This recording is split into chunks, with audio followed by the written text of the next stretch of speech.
A ver, alguien.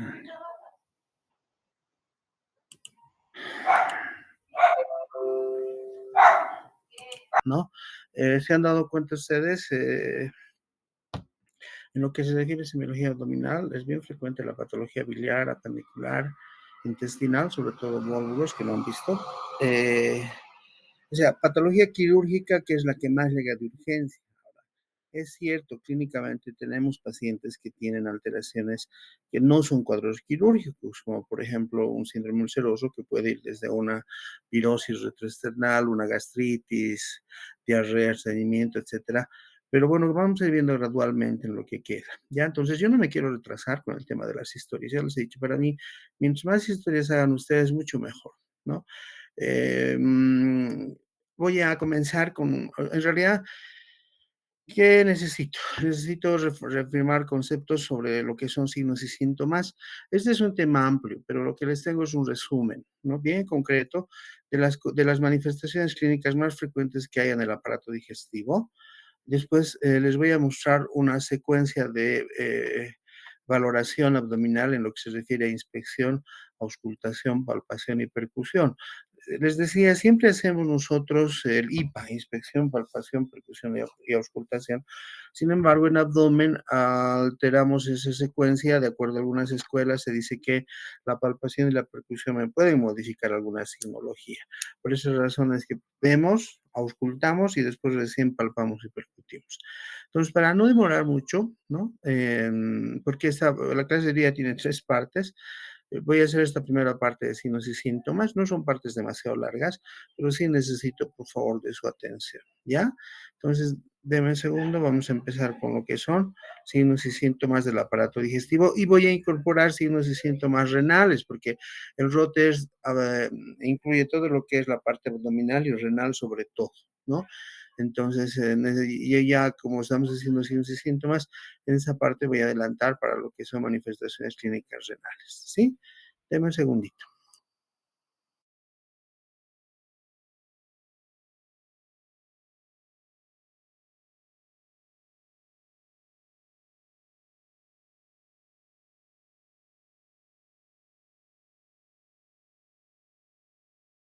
Vamos con los signos y síntomas digestivos. La patología abdominal es prevalente en nuestro medio, así que sobre todo en el hospital cuando vayan van a ver una infinidad de pacientes con patología abdominal. Y es importante conocer. Entonces, les he hecho un resumen desde el esófago y bajando un poquito, ¿no? Esófago, estómago y todo lo que es cavidad abdominal, ¿ya?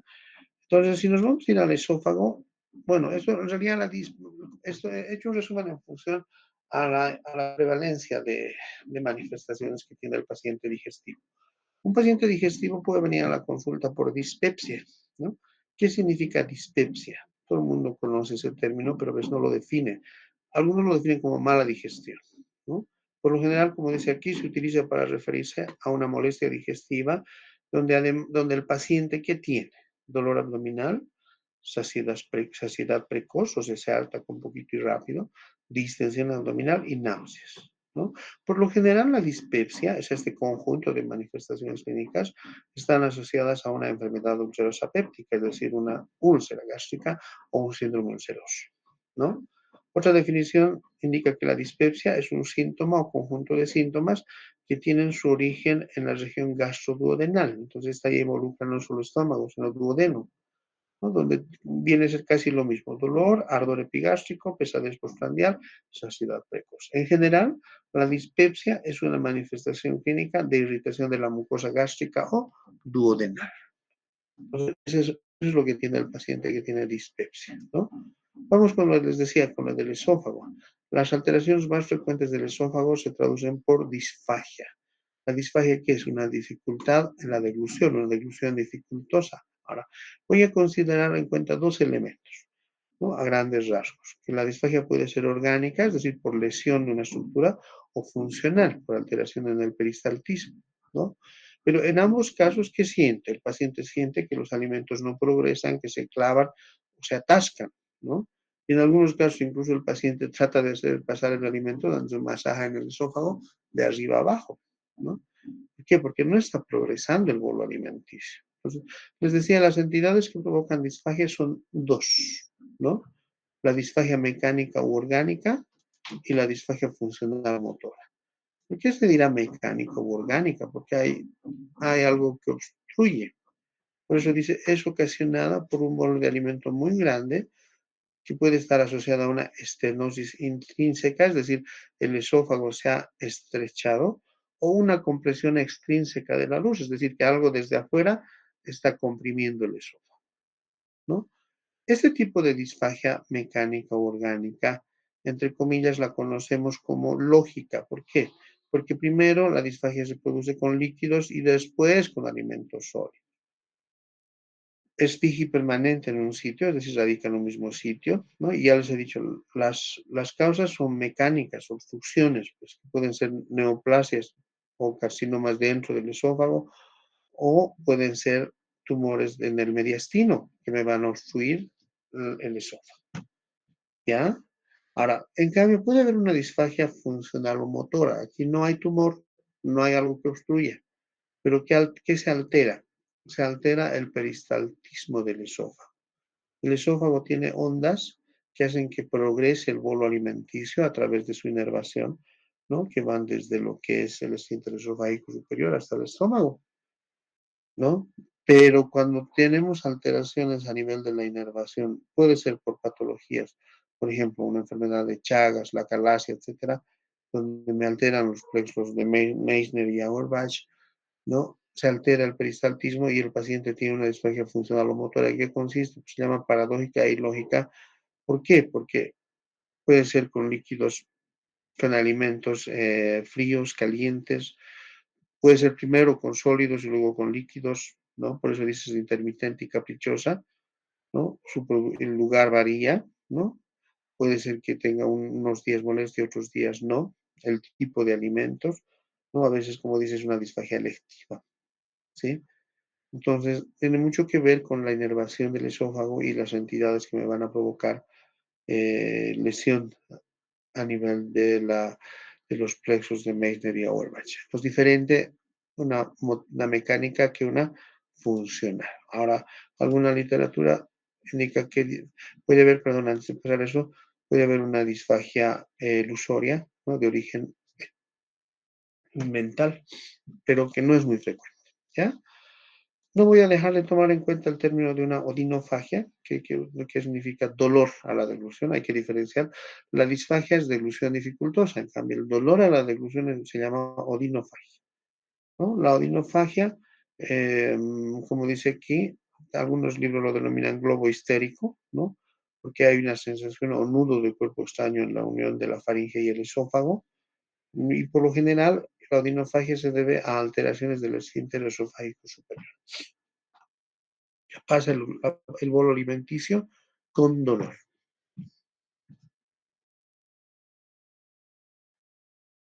¿Qué otras manifestaciones clínicas tiene el paciente digestivo? Regurgitación. ¿Qué es una regurgitación? Expulsión de comida por la boca procedente del esófago o del estómago sin que haya náuseas ni vómitos, ¿no? Sin contracciones enérgicas de los músculos abdominales, ¿no? O sea, como quiere decir, un ejemplo típico de regurgitación pero fisiológico es de los lactantes, pues, ¿no? Después de lactar, les ponen, les hay que hacer botar sus gasecitos y lo que botan no son gases, sino leche, pero no ha tenido náuseas ni nada. Eso es fisiológico en el lactante, sin embargo, en un adulto ya no, ¿no? ¿Qué está pasando? Que el contenido del estómago o del esófago está pasando sin vómitos hacia la boca.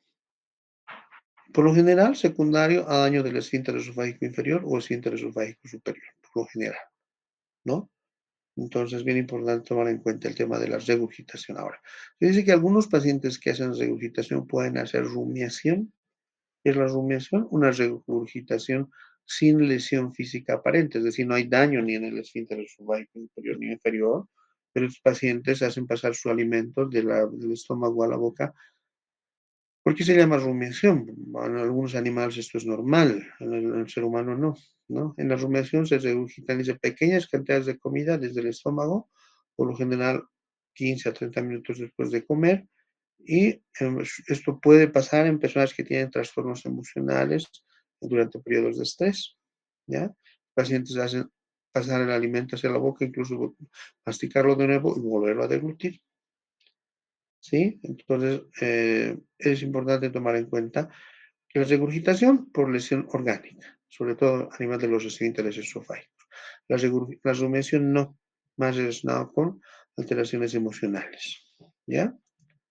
Pirosis. ¿Qué es una pirosis? Es una sensación de ardor retroesternal por reflujo gastroesofágico debido a incompetencia del esfínter esofágico inferior. Ustedes saben muy bien que la mucosa del esófago no es igual pues, que la mucosa del estómago. El esófago no está preparado para recibir ácido clorhídrico, ¿no? Por lo tanto, si hay reflujo del contenido gastrointestinal hacia el esófago, en el esófago se puede producir irritación de la mucosa porque esa mucosa no está preparada para recibir ácido clorhídrico y el paciente hace ardor retroesternal. Es una pirosis, ¿ya? Ahora, no voy a dejar de tomar en cuenta la presencia de eructos o regueldos, que es una expulsión brusca y violenta de gases contenidos en el esófago o estómago, ¿no? Por lo general únicos, inodoros y tiene el sabor y el olor de los alimentos. En esos casos no le voy a dar mayor importancia, ¿no? Pero cuando son anormales, cuando estos eructos o recuerdos son fétidos, pueden estar hablando de una estenosis pilórica, agrios, pueden estar hablando de una fermentación a nivel del estómago, o fecaloideos, ¿no? Es decir, olor a heces. En los casos donde hay una fístula gastrocólica, es decir, una comunicación anómala entre el estómago y el colon, ¿ya? Entonces, bien importante tomar en cuenta la presencia de eructos o revuelos, ¿sí? El dolor abdominal es una de las manifestaciones clínicas bien frecuentes cuando el paciente tiene compromiso de vísceras huecas y vísceras macizas, ¿no?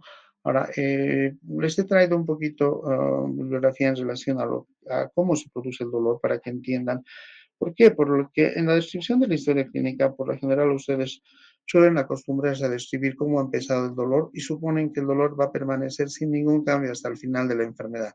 No es así, ¿no? Quiero que se den cuenta que cuando un paciente tiene un dolor abdominal, puede tener un dolor de tipo visceral en un inicio, después el dolor hacerse somático parietal y al final terminar siendo un dolor referido. Es decir, empieza de una forma y en el transcurso de las horas evoluciona hasta ser completamente diferente, ¿ya? Cuando decimos abdominal, digo visceral, tiene que ver por una distensión de víscera hueca, generalmente está en relación con el origen embriológico del órgano que está comprometido. ¿Qué significa eso? Que si el origen del daño ha sido en el intestino anterior, es decir, estómago, duodeno, vesícula biliar, páncreas, por lo general el paciente refiere dolor en el epigastrio. Si la estructura se ha originado en el intestino embrionario medio, que sería el delgado, la parte del colon transverso, la parte restante del colon transverso, que serían, por lo general el paciente refiere dolor alrededor del ombligo periumbilical. Aquí se incluye lo que es el apéndice, ¿no? Y si el dolor es en hipogastrio, está relacionado con estructuras que se han formado en el intestino posterior, es decir, colon transverso, descendente, sigmoide y recto. Vamos a borrar esto de... esta es la parte final del transverso, descendente y sigmoide. Entonces, de hecho, si ustedes se fijan, el dolor visceral siempre se inicia en la línea media, a nivel del epigastrio, alrededor del ombligo o por debajo del ombligo, ¿no? Si es alrededor si es en el epigastrio, ya has dicho estómago, duodeno, vesícula biliar. Si es alrededor del ombligo, todo lo que es delgado, la parte del colon ascendente y la mitad del colon transverso. Si es hipogastrio, la mitad del colon transverso y el descendente, sigmoide y recto. Ese es el dolor.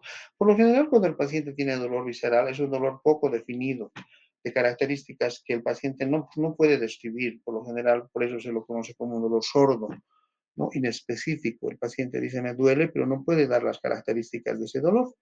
Entonces, así empieza un dolor abdominal. En el transcurso de las horas evoluciona y ya el dolor se hace más localizado en la proyección anatómica del órgano afectado. ¿Eso qué significa? Que si le duele, por ejemplo, en el epigastrio, y tendremos que hablar del estómago, la cabeza del páncreas, si le duele alrededor del ombligo, tendremos que hablar del todo lo que es intestino delgado, el mesenterio mayor, si le duele en el epigastrio, sobre todo lo que sería la vejiga y el útero, y así, ¿no? Esta es una segmentación que todos ustedes conocen anatómicamente. Entonces, si me dice me duele la vesícula, le va a doler hipocondrio derecho. Si le dice me duele el apéndice, fosa ilíaca derecha, ¿no? Si me dice me duele el flanco derecho, puede ser un cólico renal. ¿Ya? Entonces, ese dolor ya se llama parietal, es decir, más localizado, ¿no? Es más, ya tiene el paciente argumentos para decir este tipo de dolores, ¿no? Y al final, el dolor termina ser referido, es decir, como dice aquí, se percibe en una localización distante al lugar del estímulo, dependiendo del tipo de órgano, ¿no? Por ejemplo, la colestitis aguda se irradia al margen costal, al hombro y a la escápula derecha. La pancreatitis aguda se irradia también a las costillas posteriores y a la espalda. Entonces, por eso les decía, un dolor abdominal en la descripción que ustedes hacen, difícilmente va a ser igual al inicio que al final antes de su operación. Pues cuando ustedes hagan una anamnesis de dolor abdominal, tienen que tener en cuenta estos elementos. Que primero el dolor ha sido visceral, ¿no? Después ha sido parietal y antes de operarse probablemente ya se ha referido, ¿sí? Entonces, eso es bien importante. Ahora, dependiendo de el tipo de órgano dañado, también va a variar el dolor. Si es obstrucción de víscera hueca, por lo general el paciente refiere al dolor tipo cólico, ¿no? O sea, ejemplo, cólico biliar, cólico renal, es decir, es un dolor generalmente intermitente, ¿no? Como si les retorciera el paciente, por eso dice tipo retortijón, ¿ya? Si el dolor, ahora, no es lo mismo la obstrucción de la vía biliar, de la pelvis renal, que del intestino delgado, grueso de la vejiga. Cada uno tiene sus particularidades, pero el elemento común es que como es obstrucción, el paciente refiere a un dolor de tipo cólico, tipos de tortijón, ¿ya? Lógicamente, el cólico biliar se parecerá al cólico renal, pero no es igual, y tampoco va a ser igual al cólico intestinal o un cólico de la vejiga. ¿Estamos de acuerdo? Pero en general, el dolor que prima es el dolor tipo cólico, ¿no? Ahora, cuando hay distensión de vísceras macizas, el ejemplo típico, la hepatomegalia, ¿no? El paciente más que dolor del parenquima tiene dolor de la membrana que lo recubre. Por eso es que lo describe como un dolor opresivo o de tensión dolorosa o entirante, ¿no? ¿Qué significa eso? El paciente siente que algo le jala, porque lo que está doliendo no es el parénquima del hígado, sino está doliendo la cápsula de Gleason que no es elástica. Entonces, al aumentar de tamaño el hígado y distenderse la cápsula de Gleason, el paciente siente un dolor opresivo, como de tensión o dolorosa o en tirante, ¿no? Lo mismo puede pasar en las esplenomegalias, aunque las esplenomegalias por lo general no son tan dolorosas como las hepatomegalias. Puede haber un dolor por lesión de la mucosa, ¿no? De la mucosa tanto gástrica como del esófago. Cuando hay irritación de la mucosa, el dolor por lo general es urente o quemante, como una sensación de quemazón o fuego, ¿no? El paciente dice me arde o me quema, porque se está irritando la mucosa, ¿no? Entonces, si va al esófago, el paciente incluso nos puede referir a una pirosis, que hemos hablado hace un momento, que es una sensación de ardor retroesternal. Ahora, existen dolores que son bien particulares, como el dolor pancreático, ¿no? ¿Por qué? Porque cuando hay compromiso del páncreas en una pancreatitis aguda, es uno de los dolores más intensos que el paciente puede percibir, por eso dice dolor abdominal intenso y prolongado, que algunos libros incluso la describen como atroz, lancinante o tenebrante, porque es algo que el paciente siente como si algo le perforara desde la boca del estómago hacia atrás, ¿no? Donde se localiza en el epigastrio, ampliamente irradiado, también la literatura describe como un hemicinturón hiperalgésico izquierdo, es decir, como si fuera la mitad de un cinturón que empieza en la boca del estómago, se va a la izquierda y termina en la espalda, ¿no? Entonces, ahora cuando en estos pacientes el dolor tiene una irritación peritoneal, va a tener pues signos acompañantes como el signo de Bloomberg, que es un signo de irritación del peritoneo, ¿no? Estos pacientes, además de dolor, por lo general tienen náuseas, vómitos y distensión abdominal. Pero en general es un dolor bien intenso, ¿no? Y el otro síntoma que acompaña a la pancreatitis aguda, aparte del dolor, son los vómitos, Por eso en mi experiencia siempre les digo, paciente que viene doblado en dos por el dolor y vomitando, hasta que no demuestren lo contrario, es una pancreatitis. ¿Sí? Puede haber también dolor por inflamación peritoneal, ya esta es una complicación. Cuando no se ha resuelto, se perfora la víscera y provoca peritonitis. Y la peritonitis lo primero que va a provocar es contracción de los músculos abdominales y el abdomen tiene un vientre en tabla, ¿ya? Por lo general es un dolor difuso, ¿no? Intenso, persistente y progresivo. Algunos dicen colapsante. ¿Por qué? Porque es tan fuerte que el paciente siente que va a desfallecer o desmayarse, ¿no? Y involucra el estado general del paciente, ¿no? Porque es todo el peritoneo que está inflamado y el abdomen es duro como en tabla, ¿no? Entonces, en estos casos buscamos el famoso signo de Bloomberg, que es dolor a la descompresión, es decir, aprieto y al soltar duele más que al apretar. ¿Por qué? Porque el peritoneo está muy irritado. Entonces, ese es el tipo de dolor en una peritonitis, ¿no? Ahora, si hay compromiso vascular, lógicamente puede haber pues dolor, va a haber dolor a nivel de lo que es la cavidad abdominal, ¿no? Como dice aquí, indudablemente la embolia o la trombosis mesentérica y la ruptura de un aneurisma abdominal producen dolor agudo que va a ir con tendencia al shock, ¿no? Por la isquemia que se produce en las estructuras del abdomen. ¿Sí? Entonces, miren, al margen de preguntar el tipo de dolor, yo debo relacionar con la estructura que más o menos estoy sospechando que se haya dañado. ¿Sí? Eso es relacionado al dolor abdominal, ¿no? Otra manifestación clínica que el paciente digestivo tiene son los vómitos. Pues no es suficiente con eh, tiene o no tiene vómitos, ¿no? O sea, vamos a preguntar las características de cómo empezó el vómito, cómo ha comenzado, con qué frecuencia está vomitando, la cantidad y el aspecto, ¿no? En relación a la frecuencia, o sea, dependiendo, ¿no? Nosotros podemos adecuar la información en el sentido de decir un vómito durante el día, dos vómitos durante la noche, o por decir, desde esta mañana hasta ahorita he vomitado dos veces, entonces puedo poner dos vómitos en 4 horas, dos vómitos en 6 horas. Por ahí me dice, doctor, vomito más de 10 veces en una hora, entonces pongo 10 veces en una hora. Pero sí tengo que tener una idea de la frecuencia del vómito. La cantidad, no necesito ser preciso en ml, pero sí puedo poner en escasa cantidad, en moderada cantidad o en abundante cantidad, ¿no? Y el aspecto es el tipo de vómito que vamos a ver a continuación. Un vómito puede tener un aspecto alimentario, es decir, está vomitando lo que ha comido, ¿no? Comida sin digerir. Un vómito puede tener un aspecto mucoso, ¿no? Como de moco gástrico, ¿no? Puede tener un aspecto de agua, vómito acuoso, así, ¿no? Es jugo gástrico.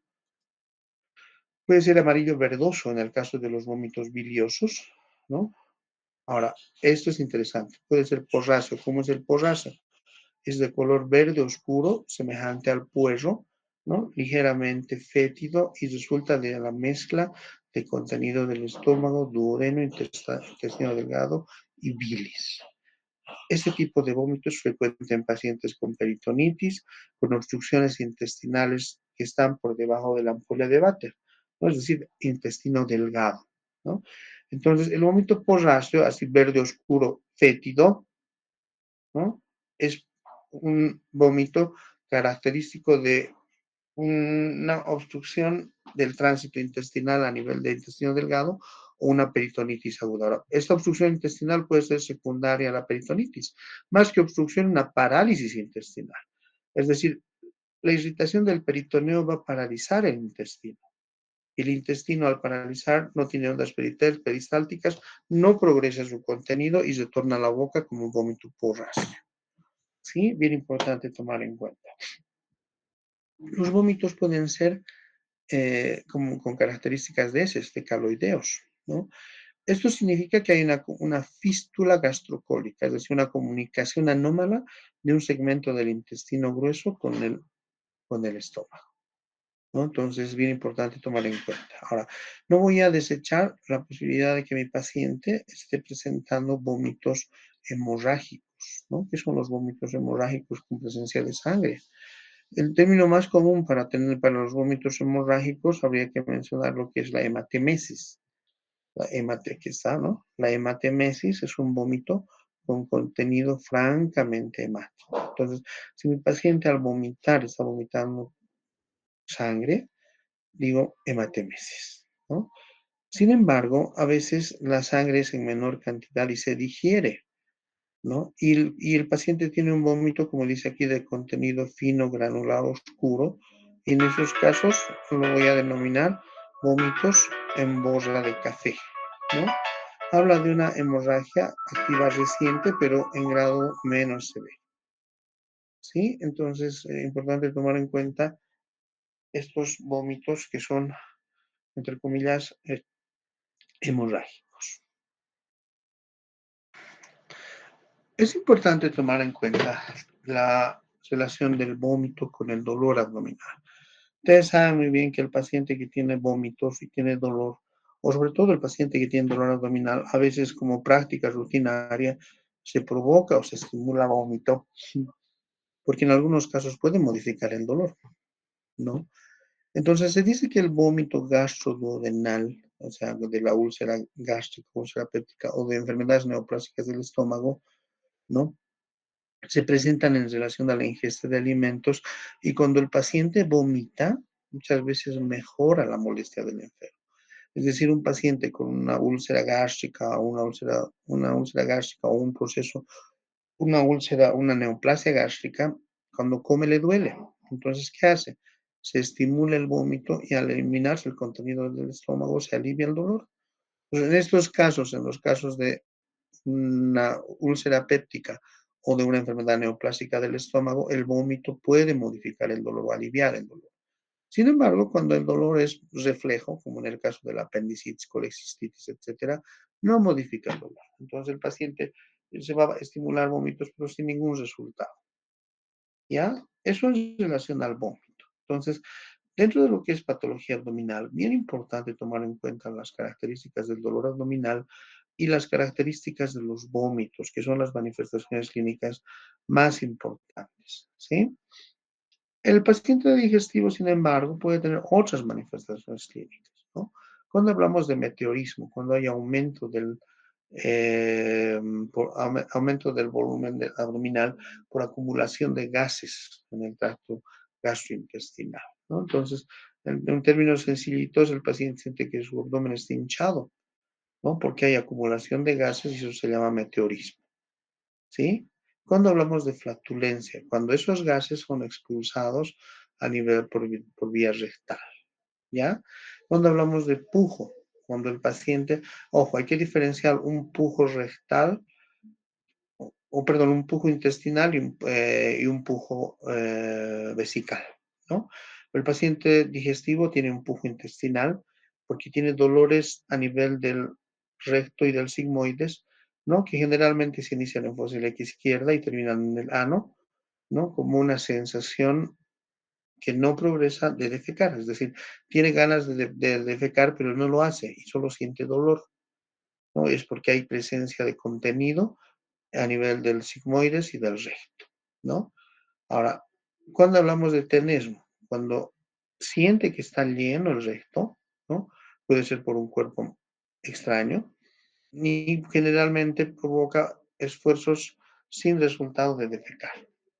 Entonces, por ejemplo, la presencia de varices, perdón, de hemorroides internas, bueno, al final las hemorroides son varices, la presencia de hemorroides internas no puede provocar tenesmo, es decir, esa sensación de que está lleno la ampolla rectal, ¿ya?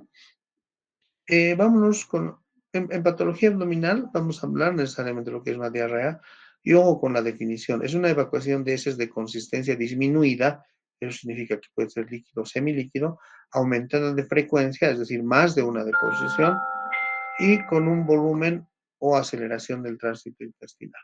Incluso aquí se habla, en alguna literatura habla de volumen, dice con un volumen mayor a 100 ml.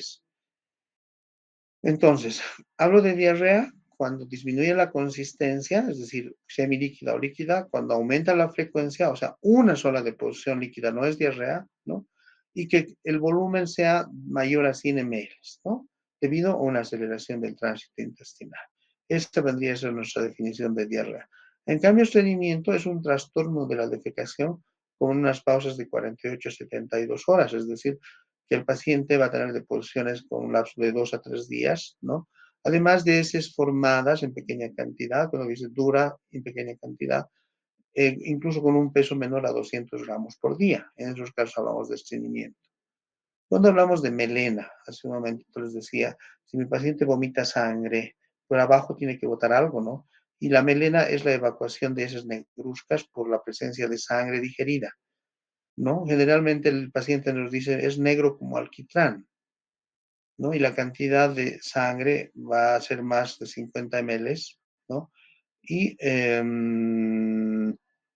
generalmente se presenta hasta después de 5 días de que el paciente haya tenido una hemorragia. ¿Eso qué significa? Que si hoy, por ejemplo, hace una hemorragia digestiva, puede ser que hasta los 5 días posteriores siga teniendo melenas, ¿no? Ahora, si el sangrado es mayor, ya no hablo pues de melenas, hablo de una enterorragia. La enterorragia no es nada más que una hemorragia que proviene de la mucosa intestinal donde las heces están manchadas con sangre. Es decir, voy a tener heces fecales manchadas con sangre. En esos casos hablo de enterorragia, ¿no? En cambio, en la hematoquesia, ¿m? Hablo prácticamente de deposición de sangre pura, eh,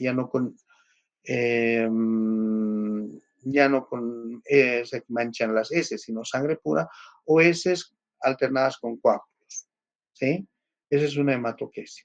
Y la proctorragia viene a ser una hemorragia más baja todavía, eso que proviene del ano, ¿no? Generalmente la sangre se origina en el recto o en el canal del ano. ¿Qué otros elementos más? Bueno, para terminar lo que es digestivo, todo el mundo conoce lo que es la ictericia, ¿no? La ictericia no es nada más que la coloración amarillenta de la piel y de las mucosas, que por lo general se da cuando la cantidad de bilirrubina en sangre pasa a los 2 miligramos por decilitro. Lo normal es que todos tengamos hasta 1 miligramo por decilitro. Pero cuando empieza a elevarse la bilirrubina, por encima de 2, lo primero que se va a pigmentar son los tejidos blancos, es decir, las escleróticas, el ojo, ¿no? Y si la cantidad de bilirrubina es más de 7 miligramos por decilitro, se pinta toda la piel. En esos casos el paciente está de color amarillo, pues, ¿no? Ahora, semiológicamente hay que diferenciar, no todos los tonos amarillos son iguales.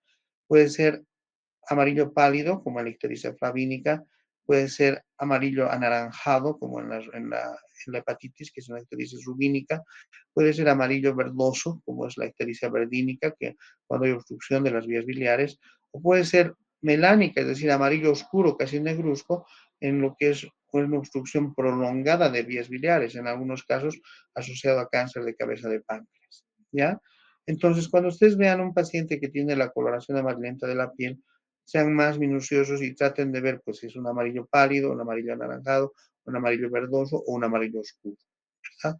Entonces, en función a eso lo voy a clasificar si es flamínica, rubínica, verdínica o melánica, y en función a eso voy a sospechar si se trata de una hemólisis, de una hepatitis, de una obstrucción de vía biliar o un cáncer, ¿sí? Entonces, es importante tomar en cuenta el tema de la ictericia, ¿sí?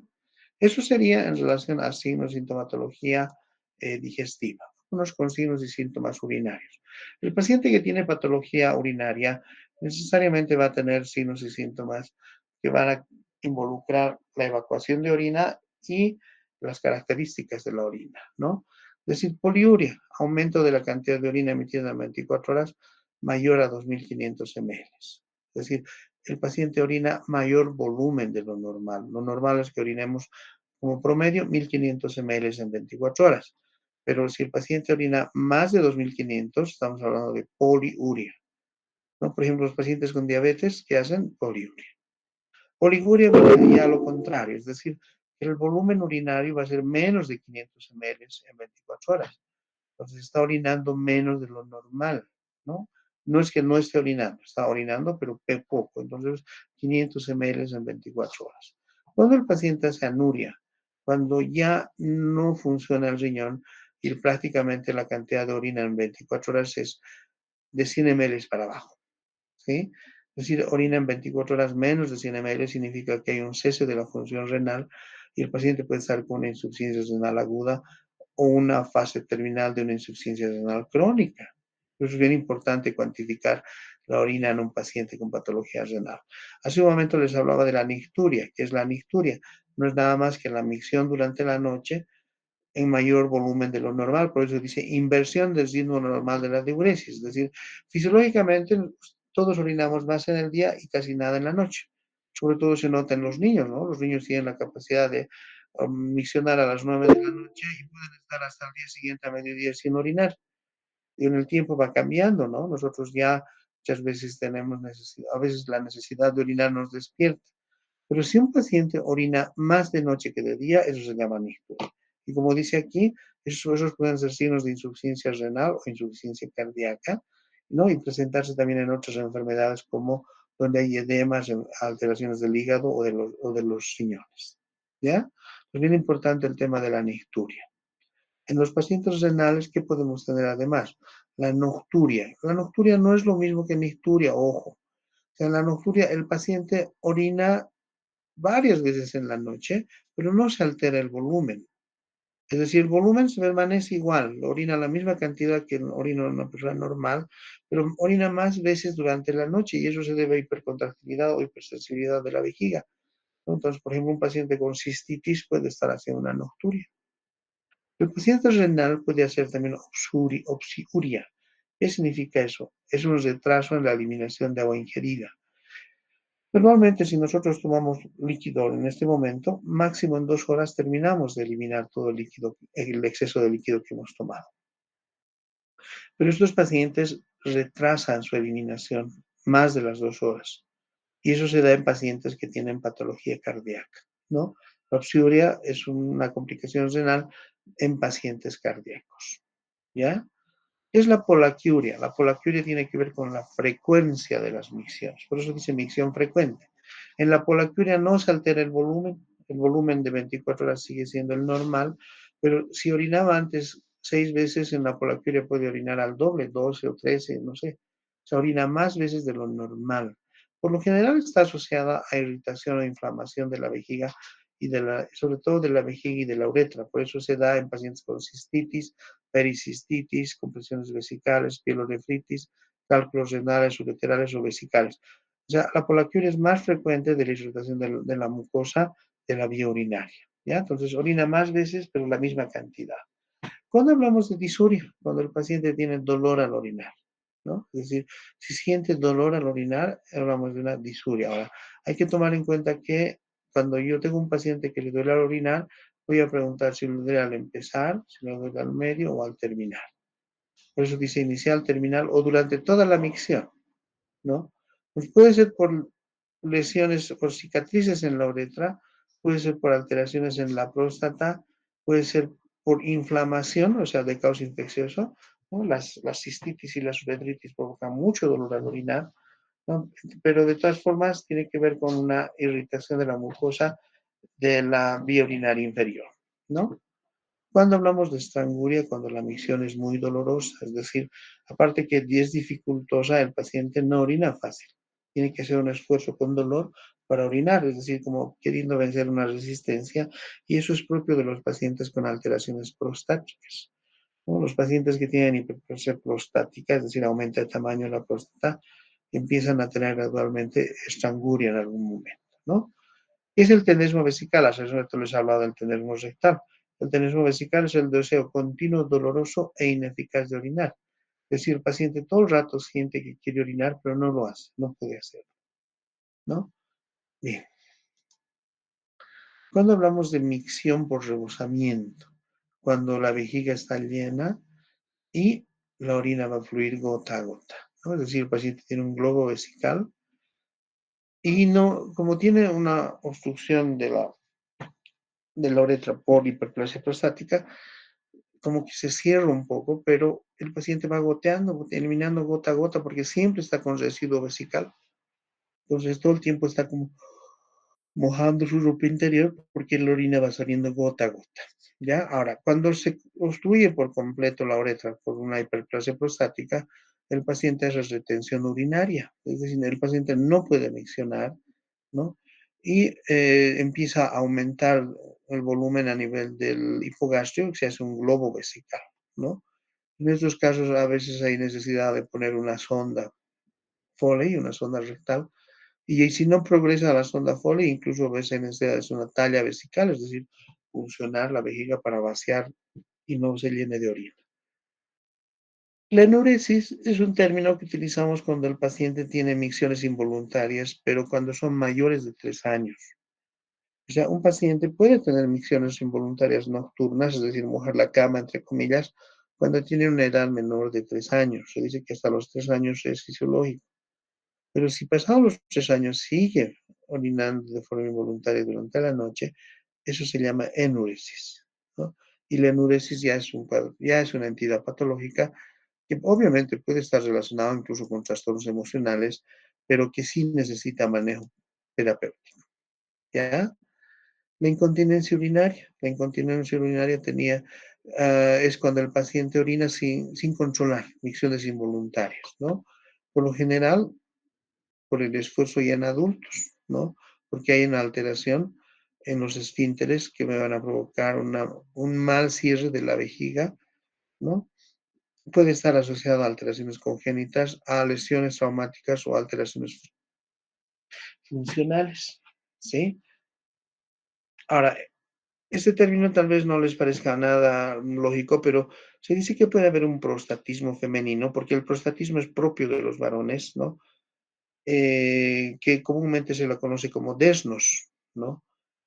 Cuando existen procesos inflamatorios a nivel de la vejiga y la uretra, la paciente puede presentar polaquiuria diurna y nocturna, es decir, orinar más veces durante el día y la noche, ¿no? Y eso se conoce como prostatismo femenino de SNOS, pero asociado a un proceso inflamatorio de la vejiga y de la uretra. Bien. Aparte de tener trastornos en la micción y trastornos en la orina, el paciente renal va a hacer también edemas, ¿no? Pero la gran diferencia del edema renal con el edema cardíaco que hemos visto hace un momento es que el edema renal es matinal, en cambio el edema cardíaco es vespertino, ¿sí? Ahora, las entidades que van a provocar o que van a estar asociadas a dolor en el paciente renal son sobre todo el edema nefrótico, donde existe gran pérdida o sea, donde el edema puede progresar rápidamente a una sarca, o el síndrome nefrítico, ¿no? En el síndrome nefrótico, el edema, como dice aquí, es frío, blando, blanco, generalizado, que deja godet y se sitúa en las zonas de decúbito. El paciente con síndrome nefrótico hace una hipoproteinemia bien importante, por esas razones que se edematiza bien rápido, ¿no? En cambio, en el síndrome nefrótico, el paciente también hace edema, obviamente no en la magnitud que en el síndrome nefrótico, porque en el síndrome nefrítico sobre todo hay hipertensión, pero una característica es que el edema palpebral es bien marcado, es decir, los párpados se edematizan mucho más que en las otras entidades, ¿ya? Pero de hecho, las dos entidades grandes que me provocan edema generalizado o edema simétrico que puede llegar a generalizado son la falla cardíaca y la falla renal. La diferencia está que la falla renal me provoca un edema matinal, es decir, el paciente despierta hinchado. En cambio, el paciente cardíaco no, se hincha en la tarde o durante el transcurso del día.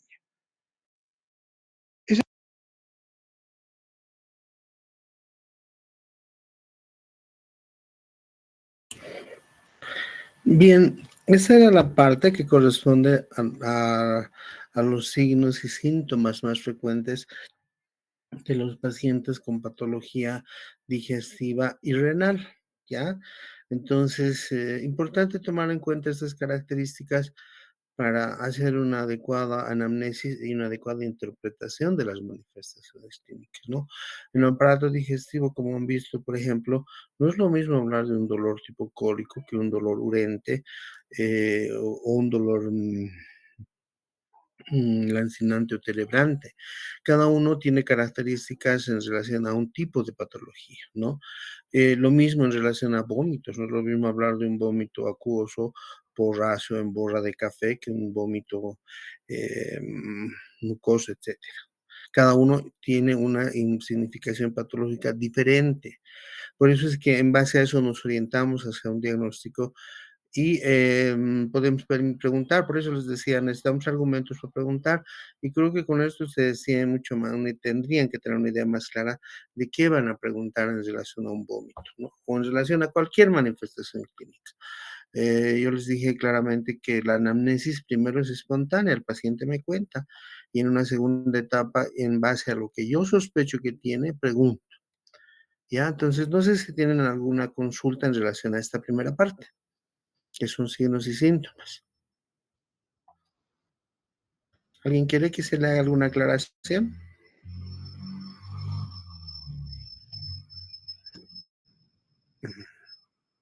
Ya, bien, me parece que nada. Entonces, vamos a hacer la segunda parte, que más o menos tiene una duración similar a esto. Igual, trataba de hacer un resumen en relación a la exploración de abdomen, ¿no? O sea, toda la secuencia de lo que es inspección, auscultación, palpación y percusión, de forma general, porque en patología abdominal sí les voy a dar y vamos a hablar por separado de patología biliar, de patología pendicular, patología pancreática, y ojalá nos alcance el tiempo para hablar de patología intestinal, ¿ya? Pero hoy vamos a hacer sobre todo la parte de la semiología abdominal en general, para que ustedes el miércoles puedan valorar hasta abdomen, ¿no? Bueno, para no perder más tiempo, entonces comenzamos con lo que se refiere a la parte de exploración abdominal, ¿ya? Deme un segundo.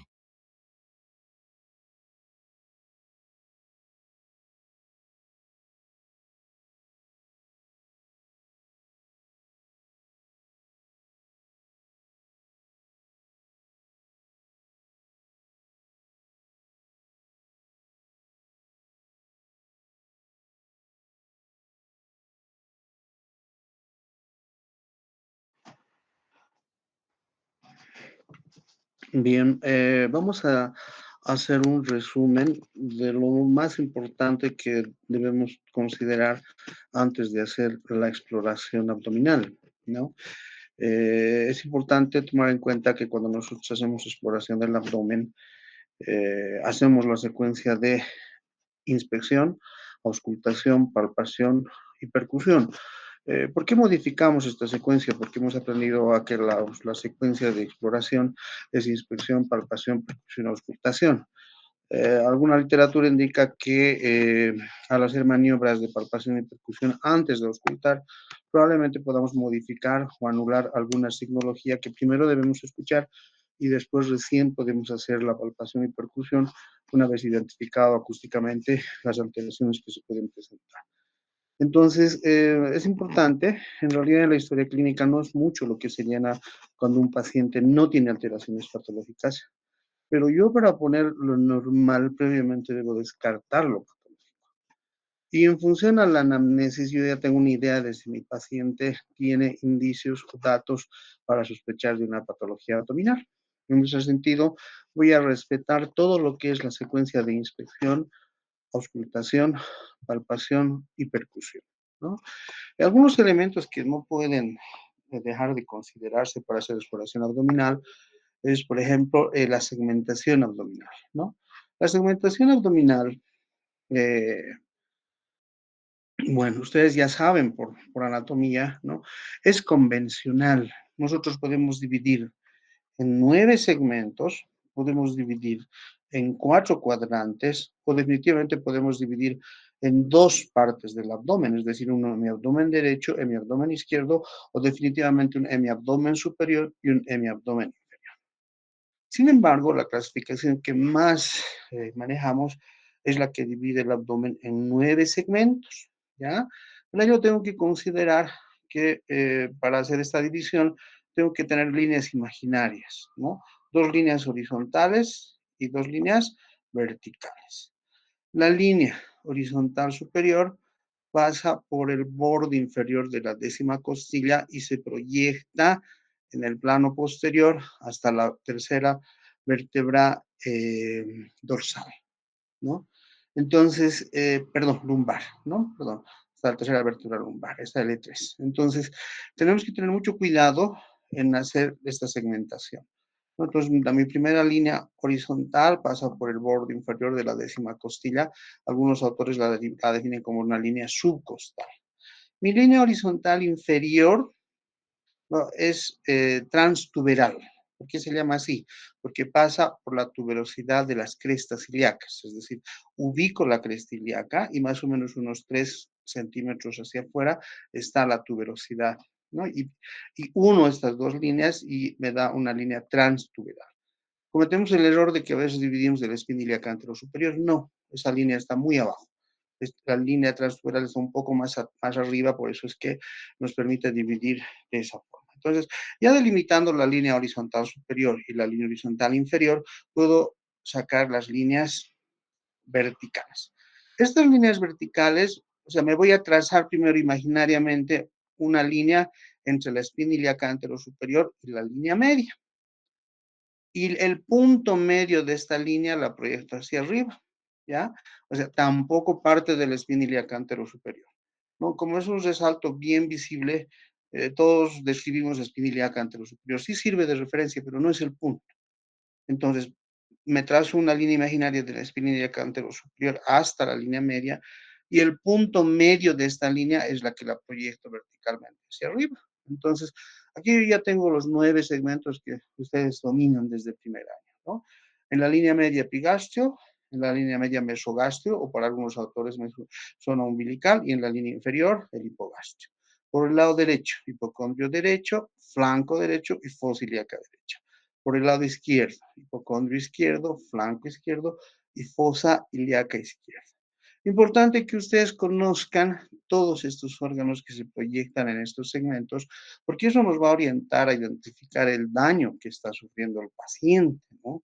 Es lógico pensar que si el paciente tiene un dolor intenso en el epigastrio, las estructuras que pueden estar afectadas son desde el estómago, el lóbulo izquierdo del hígado, por atrás la aorta abdominal o la cabeza del páncreas, ¿no?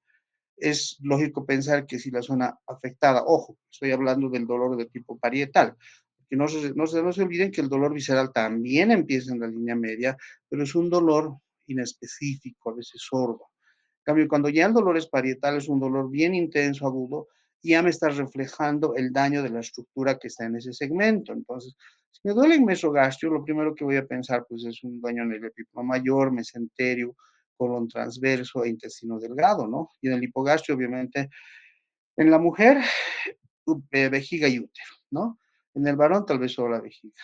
Y así en el lado derecho, por ejemplo, tengo lo que es la vesícula, el hígado, el ángulo hepático del colon, en el hipocondrio derecho, en el hipocondrio izquierdo puede estar una parte del colon ascendente, el riñón derecho, parte de las heces intestinales de delgado, ¿no? Y en la fosa ilíaca derecha, una estructura que genera bastantes complicaciones, que es el apéndice. Obviamente está el ciego, y si mi paciente es mujer, van a estar los anexos, el anexo derecho puede ser las trompas y el ovario derecho, y un segmento del hilo terminal, ¿no? Entonces, eh, como les digo, este es un repaso para que ustedes ubiquen las estructuras, porque es lógico pensar, pues, que si mi paciente tiene un dolor del tipo parietal, hipocondrio derecho, voy a pensar en estas estructuras y no en otras. Entonces, si me dice, doctor, me duele, hipocondrio derecho, no intenso, lo primero que pensaré tal vez será en la vesícula, en el hígado, o tal vez una lesión del lóbulo superior del riñón derecho o el ángulo hepático del colon, pero no voy a pensar en otras estructuras. Por eso les digo, es importante que ustedes conozcan la proyección anatómica en estos 9 segmentos. Pues esa es una de las clasificaciones que podemos manejar para dividir topográficamente, ¿no? Entonces, lo que les decía, ¿no? Para que no se olviden. Las líneas horizontales, la línea horizontal superior pasa por el borde inferior de la décima costilla o subcostal, y que por atrás corresponde a la tercera lumbar, la línea horizontal inferior, la transtuberal, que pasa por los tubérculos de las crestas ilíacas. Entonces, esto les he traído para que ustedes no se olviden, y a esto hay que completar las líneas verticales, que hemos dicho que es el punto medio entre una línea que trazo desde la espina ilíaca anterior superior hasta la línea media. Entonces, con eso tenemos nuestras líneas horizontales y las verticales, que nos dividen el abdomen en estos segmentos que acabamos de revisar, ¿ya? Pero de pronto la extensión de mi lesión es mucho más difusa. Y no es suficiente decir hipocondrio derecho, sino todo este cuadrante. Entonces, podemos dividir el abdomen en 4 cuadrantes, ¿no? Me trazo una línea vertical a nivel de la línea media y una línea horizontal, ¿no? Que si es varón va a pasar por el ombligo. Si es mujer, un poquito por debajo del ombligo, ¿ya? Entonces, Ahí puedo dividir el abdomen en 4 cuadrantes, ¿no? Cuadrante superior derecho, cuadrante superior izquierdo, cuadrante inferior derecho, cuadrante inferior izquierdo. Ahora, de pronto mi paciente me refiere que le duele todo este costado derecho. Pues puedo dividir el abdomen en mi abdomen derecho o decir en mi abdomen izquierdo. O de pronto mi paciente me refiere y me dice que le duele del ombligo hacia arriba todo el abdomen. Pues lo puedo dividir en mi abdomen superior y la parte debajo del ombligo en mi abdomen inferior. Entonces, en la descripción, ¿no? de la historia clínica, eh, yo voy a utilizar lo que más me convenga en función a lo que el paciente tenga. Por eso, chicos, esto no es como una receta y a todos se les pone el mismo tenor, no. Es en función al tipo de paciente y a la dolencia que tiene, ¿ya? Entonces, eso es bien importante porque no se olviden que cuando hagamos descripción de los hallazgos, lo vamos a hacer en función a la segmentación abdominal, ¿no? Ahora, cuando yo hago inspección, ¿qué elementos debo tomar en cuenta, no? Desde la posición del paciente. Para ver el abdomen, lo más recomendable es el decúbito dorsal, donde el paciente tenga descubierto todo el vientre, desde la parte del tórax hasta lo que es la región suprapúbica, ¿no? Se recomienda que la cabeza debe estar ligeramente elevada con una almohada, esto para que no haya una contractura de los músculos del abdomen, los brazos extendidos a lo largo, algo separados del abdomen. La altura de la mesa debe ser elevada para evitar que el paciente, que el examinador se incline demasiado, ¿ya? Está por demás recomendar una buena iluminación. Si bien la posición del médico para explorar debe ser casi siempre por la derecha, sin embargo, cuando necesito hacer inspección en diferentes planos, me voy a desplazar desde los pies en algunos casos y en ambos lados, ¿no? Eh, es importante la temperatura, porque en un ambiente muy frío hay vasoconstricción, ya puede haber contracción muscular, etcétera, contractura muscular, y eso modifica la, el aspecto del abdomen, ¿no? Y la inspección del abdomen, como dice acá, debe empezar valorando todos los elementos. Piel en su conjunto, el ombligo, la forma, las deformaciones parciales o regionales, ¿no? Ya voy a indicarles cómo vamos a llenar la historia clínica en función a los hallazgos. Ahora, no todo se describe, ¿no? Se describe algunas cosas que son patológicas. Cuando no encuentro alteraciones, simplemente no hago ningún comentario. Eso significa que está normal, ¿ya? Entonces les decía, ¿no? Vamos a ver desde la piel del abdomen. Entonces, en función a esto, en la piel hay dos elementos importantes que voy a ver. El color y su aspecto, ¿no? El color que puede modificarse en función a algunas patologías, ¿no? O sea, el color de la piel del abdomen no va a ser diferente a la piel del resto de un individuo, del resto de un individuo, ¿no? Por ejemplo, si está con ictericia, puede estar amarillo, si está con anemia, va a estar pálido, si es eritrocitósico, puede estar rubicundo, etcétera, ¿no? Sin embargo, hay patologías como, por ejemplo, en la enfermedad de Addison, donde puede haber una hiperpigmentación, ¿no? Con el conjunto del resto de la piel. No necesariamente que el paciente sea moreno, sino existe una hiperpigmentación asociada a la enfermedad de Addison, ¿no? En relación al aspecto, va a variar, ¿no? En algunos casos puede ser liso y brillante, cuando la piel se estira demasiado, por ejemplo, un paciente que venga con asitis, con embarazo, ¿no? O tumores grandes, como la piel está a tensión, parecería que está lisa y brillante, ¿no? Todo lo contrario cuando el paciente está desnutrido, caquético o con tuberculosis peritoneal, donde la piel está seca y escamosa, ¿no? Ahora, en algunas circunstancias puede haber estrías, estas son estrías abdominales, que pueden ser secundarias al uso de fajas, ¿no? Puede ser secundaria a disminución de la elasticidad de la piel o una tracción forzada de la piel. Por ejemplo, muchas veces en las puérperas, después de la gestación, la piel queda de esta forma, con presencia de estrías. ¿Por qué? Porque no se ha lubricado adecuadamente y esa piel se ha extendido demasiado y al cicatrizar ha quedado seca, escamosa y con estrías, ¿no? Entonces, va a depender mucho la de la situación individual de cada persona, donde pueda quedar como secuela la presencia de estrías, ¿sí? Entonces, esos son elementos que voy a tomar en cuenta eh, en relación a lo que es la piel, ¿no? Ahora, si hacemos inspección de lo que es en realidad la región suprapúbica, el hipogastrio, tenemos que ver el vello pubiano, la pilificación, ¿no? Eh, esta es una eh, característica del sexo femenino, ¿no? La pilificación en el sexo femenino en relación al vello pubiano es de base superior y vértice inferior. Todo lo contrario en el sexo masculino, que es de base inferior, perdón, de base inferior y vértice superior, ¿ya? Ahora, en el varón, sobre todo, en algunas situaciones, puede tener una disposición femenina cuando el paciente está, por ejemplo, con cirrosis hepática, cuando tiene procesos caquetizantes, etcétera. Pues algunas patologías pueden invertir la disposición del vello pubiano en el sexo masculino y tener una disposición parecida a del sexo femenino, ¿ya? En el abdomen, un elemento que sí o sí tengo que valorar es el ombligo, ¿no? El ombligo. A ver, vamos a ver esta imagen. Se dice que el ombligo está en el punto medio entre el apéndice sigmoides y el borde superior del pubis en el sexo masculino. ¿Ya? Está en el punto medio entre el apéndice sigmoides y el borde suprapúbico en el sexo masculino. En cambio, en el sexo femenino está un poco más hacia arriba. En el sexo femenino, un poco más hacia arriba. Entonces, si tiene esas características, no tengo ni por qué mencionar en la historia clínica, ya los he dicho. Hay datos que voy a omitir, pero sí voy a valorar. O sea, no significa que no he valorado. El hecho de que no haya anotado no significa que no haya valorado, sino que como está normal, no existe la necesidad de suscribir.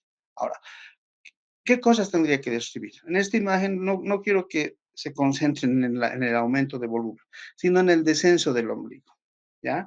Obviamente, aquí este ombligo está descendido, miren, no está ni siquiera en el punto medio, está más cerca del pubis que otra cosa, ¿no? En este caso, obviamente, porque aparentemente este es un abdomen con líquido ascítico, ¿no? Pero puede ser por tumores, por embarazo, etcétera, se va a modificar el ombligo, sobre todo en el sexo femenino, durante el embarazo y desciende. Ahora, en algunas patologías infecciosas, por ejemplo, cuando hay peritonitis, ¿no? Peritonitis localizada sobre todo, ¿no? Se dice que el ombligo se desvía hacia el lado donde hay peritonitis. Eso se llama signo de Chutreau. Entonces, por decirles, en este segmento mi paciente está con peritonitis localizada, el ombligo se va a desviar hacia la región del lado afectado. Entonces, bien importante tomar ese elemento, ¿no? ¿Qué más voy a ver? La circulación colateral que puedo ver en el abdomen. En condiciones normales, o sea, si nosotros vemos la piel del abdomen, el abdomen no tiene ninguna circulación colateral. No vemos venitas que se estén en la pared abdominal. Sin embargo, en algunas circunstancias, sobre todo cuando existe obstrucción de la vena cava superior, empiezan a aparecer estas venas tortuosas, en este caso, radiadas del ombligo hacia afuera. Y en algunos textos la describen como circulación en cabeza de medusa, ¿ya? Circulación en cabeza de medusa porque a partir del ombligo se va irradiando hacia afuera, ¿no? Y por eso haciendo un poco comparación con algún personaje de la mitología griega donde tiene sus tentáculos en vez de cabellos, ¿no? Parece así, un aspecto de cabeza de medusa. Pues esto se dispone del ombligo hacia afuera, hacia abajo, hacia arriba y a todo lado, cuando existe sobre todo obstrucción de la vena cava superior, ¿ya? Cuando la obstrucción es en la vena cava inferior, ¿no? La circulación colateral es paralela a la línea media, de abajo arriba, ¿no? Entonces, miren, aquí ya no parte del ombligo, sino la circulación va pasando paralela a la línea media de abajo arriba. Pero en ambos casos son datos de circulación colateral. ¿Cómo los vemos generalmente? Miren, esa parecería una obstrucción de la vena cava inferior, no pasa por el ombligo. ¿no? Cambio aquí ya se está formando una especie de cabeza de medusa porque a partir del ombligo están empezando a dilatarse venas. Pues si yo observo circulación colateral, voy a describir, ¿no? Esto se da sobre todo en pacientes que tienen hipertensión portal, cirrosis hepática, etcétera, ¿no? Ahora, de pronto no está en la diapositiva, pero es importante mencionar las famosas arañas vasculares o spiders, ¿no? ¿Por qué se llaman así? Son venitas rojas que tienen una disposición como de una forma de araña, por eso se llaman spiders. No son lesiones pequeñitas que van apareciendo en diferentes segmentos, a veces no tan notorias como estas lesiones, ¿no? O también pueden aparecer venitas que se transparentan a través de la piel, que se llaman telangiectasias. Entonces, esas son también circulaciones colaterales, pero que se presentan en un inicio, ¿no? Cuando el cuadro ya es más crónico, ya la circulación colateral es fácilmente visible. ¿Sí? Entonces son los elementos que voy a ver y que si es que encuentro, describo. Pero si no hay, no tengo por qué hacer mención. Entonces,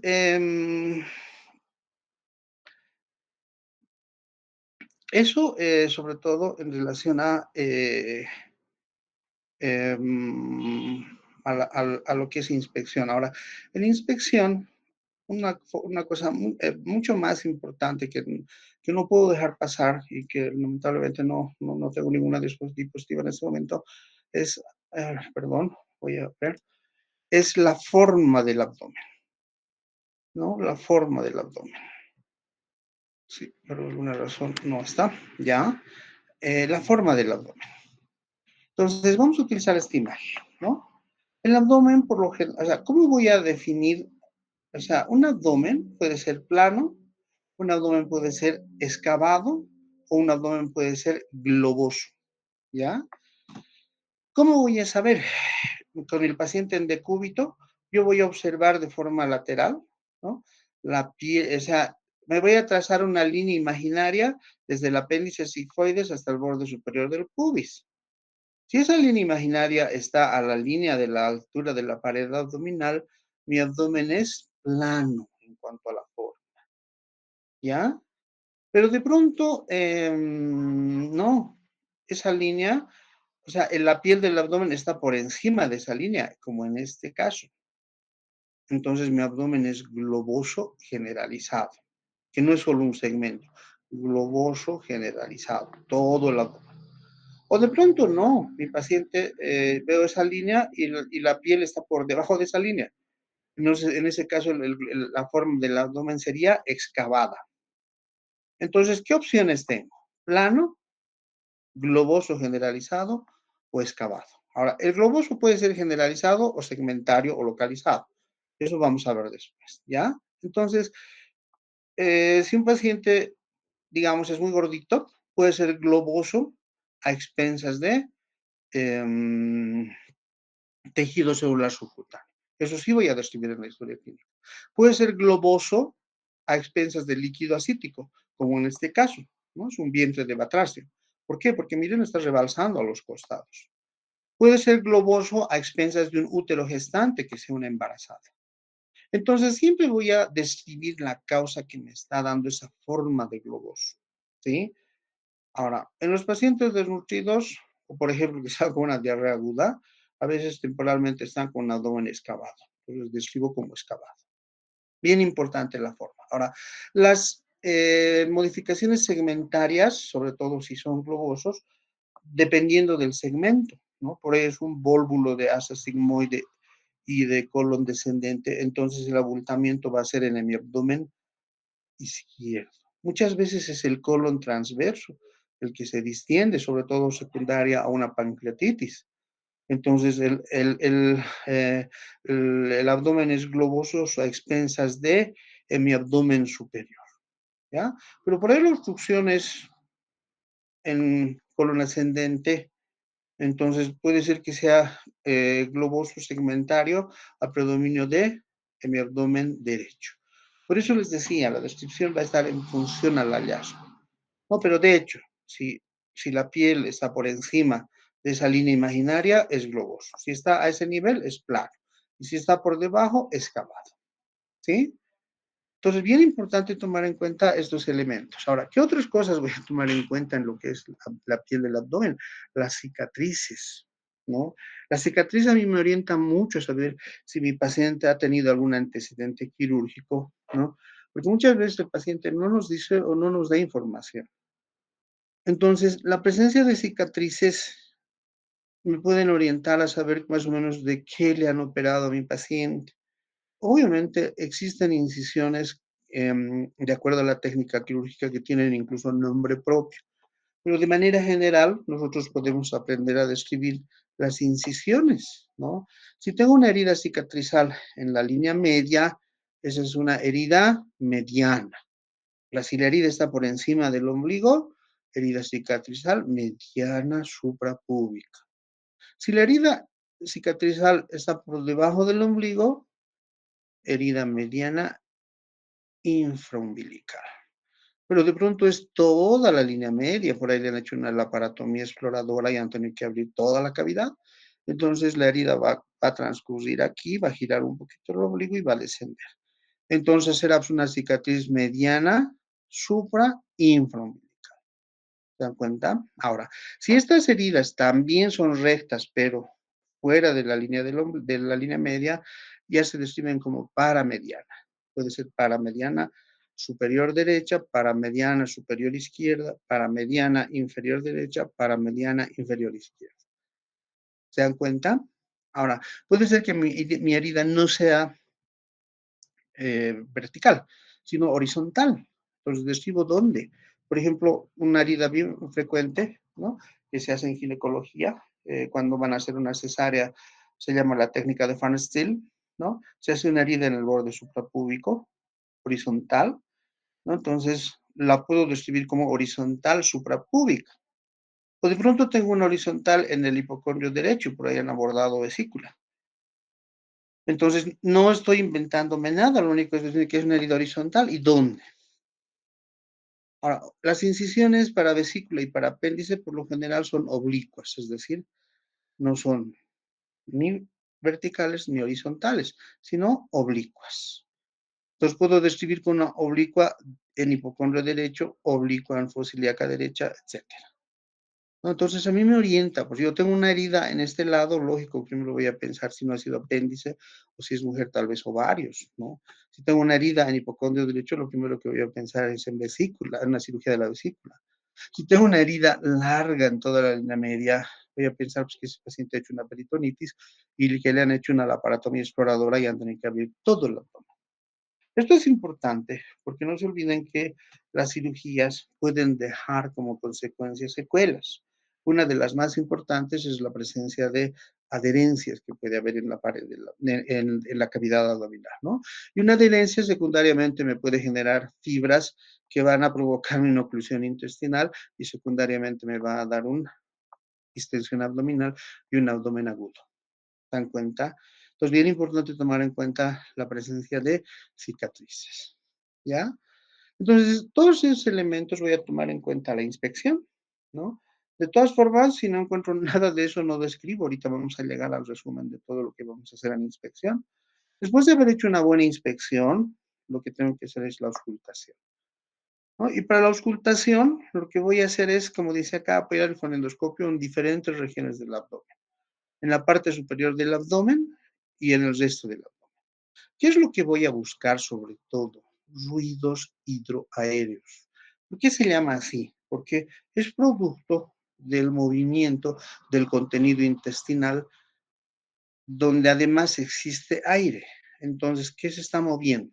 El contenido líquido con el aire que existe dentro del tubo digestivo y que me da como asociado a un movimiento fisiológico que tiene el intestino, que es el peristaltismo intestinal. O sea, el peristaltismo intestinal que moviliza el contenido líquido, donde existe también aire, se llama ruido hidroaéreo, ¿no? Ahora, los ruidos hidroaéreos van a variar en función a dónde yo valore, ¿no? Si valoro sobre todo la parte superior, la parte del estómago, ¿no? Estos son mucho menos que los que se presentan en el intestino delgado, ¿ya? Pero en general lo que yo quiero valorar es esto que está con celeste. lo que en algunos libros dicen ruidos hidroaéreos propulsivos. O sea, estos de 10 a 30 que están acá en la diapositiva son segmentarias. No me interesa valorar esos 10 a 30 ruidos hidrocementas. Me interesan los ruidos hidroaéreos propulsivos. Y un ruido propulsivo es toda una secuencia o un conjunto de ruidos que tienen un inicio y que tienen un fin. ¿Qué significa eso? A ver, voy a tratar de imitar. Empieza como clic, clic, clic, clic, clic, clic y termina. Y no he contado cuántos segmentarios han sido. Lo que he contado, para mí el uno es desde que inicia hasta que termina. Eso es uno. Hay un pequeño espacio y otra vez clic, clic, clic y termina. Y otra vez clic, clic, clic. O sea, desde que se mueve hasta que para, es un ruido aéreo propulsivo. ¿No? Alguna literatura dice que lo normal es hasta 12, ¿no? Por eso dicen que varían de 4 a 12, pero por experiencia propia y por lo que hemos ido manejando en la altura, porque también esas situaciones van a variar, son de 4 a 6 ruidos hidroaéreos propulsivos por minuto, que es lo normal. ¿Por qué? Porque a partir de, si está mucho más por encima de eso, los ruidos hidroaéreos ya no son normoactivos, ya son hiperactivos. Significa que el peristaltismo se ha aumentado. Y si están por debajo de esos cuatro, vamos a decir que los ruidos hidroaéreos están hipoactivos, que de pronto hay irritación peritoneal y se está empezando a paralizar el intestino. Entonces, la auscultación, jóvenes, sobre todo, me tiene que orientar a valorar la presencia de ruidos hidroaéreos. Ahora, ¿qué elementos voy a tomar en cuenta desde la técnica? Lógicamente, cuando yo apoye la membrana de mi fonendostetoscopio, debo verificar que lo que está funcionando es la membrana. Puedo hacer de esta forma, apoyando mis dedos a los costados, o incluso lo que yo personalmente a veces recomiendo y hago es apoyar toda la palma de la mano en la parte superior y ganar la profundidad necesaria dependiendo del tipo de individuo. ¿A qué me refiero? Alguna literatura dice tengo que ganar 3 a 4 centímetros de profundidad. Pero no, pues va a depender. Si mi paciente es un paciente con bastante sobrepeso, con mucho tejido adiposo, los 3 o 4 centímetros me van a ser insuficientes. Entonces voy a tener que ganar más profundidad, presionar más para que esto penetre más y pueda escuchar. Pero si es un paciente delgado, con un abdomen excavado, de pronto no voy a necesitar ni los 3 centímetros para escuchar los ruidos. Entonces, esto va a depender de las características del individuo, pero sí o sí debo ganar profundidad para escuchar o para identificar los ruidos hidroaéreos, ¿no? Los ruidos hidroaéreos en condiciones normales van a ser normativos, si son aumentados van a ser hiperactivos, si son disminuidos van a ser hipoactivos y en algunos casos cuando hay peritonitis pueden estar ausentes. ¿No? Entonces, seguro ese paciente, al margen de que va a estar con un abdomen en tabla, va a estar con vómitos porque no progresa el contenido intestinal y por algún lugar tiene que salir lo que se está acumulando y el paciente empieza a vomitar. ¿Ya? Entonces, por eso les decía, ¿no? Cuando están aumentados puede ser que sea un cuadro de diarrea o cuando se está empezando a ocluir el intestino para vencer la resistencia, primero hace una fase de lucha, ¿no? Pero cuando se vence, al final esto ya desaparece. O sea, al empezar una oclusión intestinal, los ruidos hidroaéreos están aumentados y después se vence y se quedan abolidos, ¿no? Están disminuidos cuando hay una parálisis segmentaria del intestino, ¿no? Y definitivamente no hay ruidos hidroaéreos cuando hay peritonitis o cuando hay una perforación de víscera hueca. Entonces, por eso les decía, es bien importante la valoración de la presencia de ruidos hidroaéreos. Seguramente hay alguna signología adicional que en las clases teóricas les han dado, pero bueno, el objetivo de esta clase no es repetir las teóricas, ¿no? Sino es darles a ustedes argumentos para hacer una buena exploración y transcribir esos hallazgos en la historia clínica. ¿Ya? Entonces, esas son las recomendaciones en cuanto a la auscultación. Lo que yo voy a buscar sobre todo son los ruidos hidroaéreos. ¿Sí? Bien. Me estoy olvidando. ¿Dónde? Lógicamente, ya les he dicho, la parte superior del abdomen, sobre todo la cámara gástrica, tiene un peristaltismo más disminuido que la parte intestinal.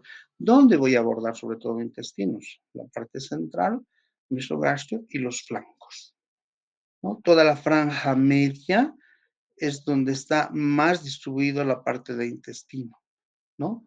A los costados grueso, al medio delgado. Entonces, voy a hacer a diferentes segmentos, sí voy a explorar todo el abdomen, pero para contar, sobre todo voy a utilizar la franja media y ahí voy a buscar los 4 a 6 ruidos hidroaéreos propulsivos. En función a eso voy a sacar mi conclusión de que si son normoactivos, hiperactivos, hipoactivos o ausentes. ¿Ya? Bien, una vez que he hecho la auscultación, me voy a ir a la palpación. La palpación del abdomen tiene 2 tiempos. Está por demás recomendar, como dice aquí, les he traído esto para que quede como recomendación. Paciente relajado, médico a la derecha con las manos calientes y dice que debemos iniciar la palpación en una zona distinta a la dolorosa. ¿Eso qué significa? O sea, nunca voy a comenzar por el lugar donde le duele.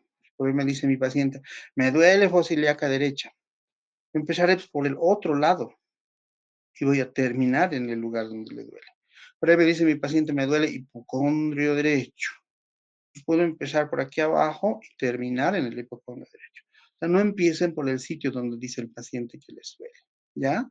Entonces, esa es una de las recomendaciones, ¿no? Ahora, les decía, la palpación se divide en 2 partes, en una superficial y en una palpación profunda, perdón, palpación profunda, ¿ya? La palpación superficial, ¿no? Se dice o en manos de escultor. ¿Por qué se dice en manos de escultor? Porque voy a poner mi mano como si estuviera haciendo un roce sobre una escultura, ¿no? En manos de escultor, ¿ya? ¿Cuál es la finalidad de esta palpación? Cuando hago esta maniobra en manos de escultor, ¿no? ¿Qué quiero encontrar? Primero, la sensibilidad dolorosa. O sea, si duele o no duele, ¿no? Si hay datos de hiperestesia cutánea. No gano profundidad.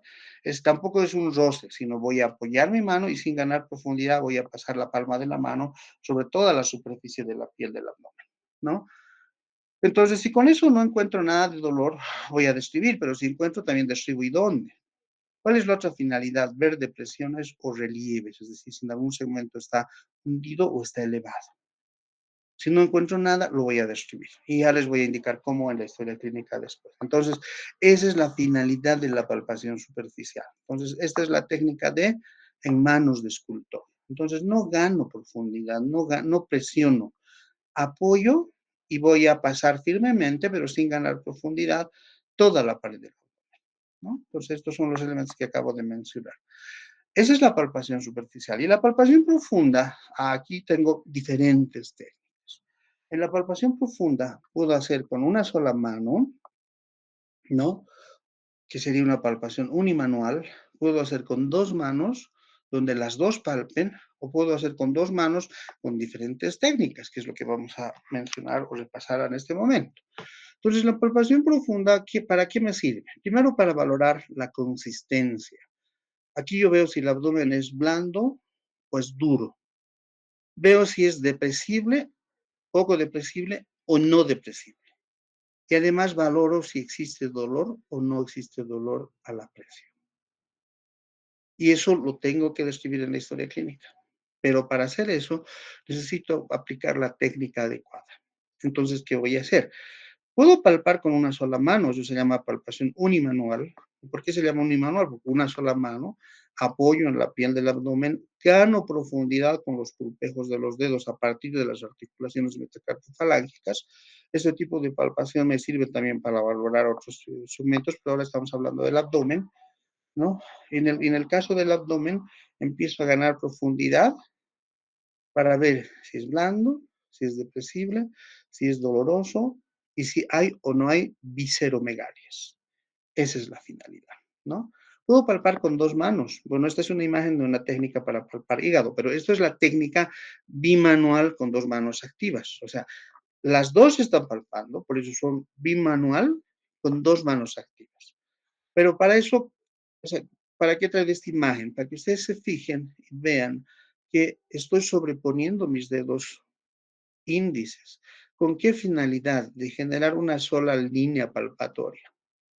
Por eso dicen la palpación bimanual de la pared del abdomen, donde los pulpejos del dedo forman una línea, en realidad más que línea recta, porque esto no es recto, es una línea continua, ¿se dan cuenta?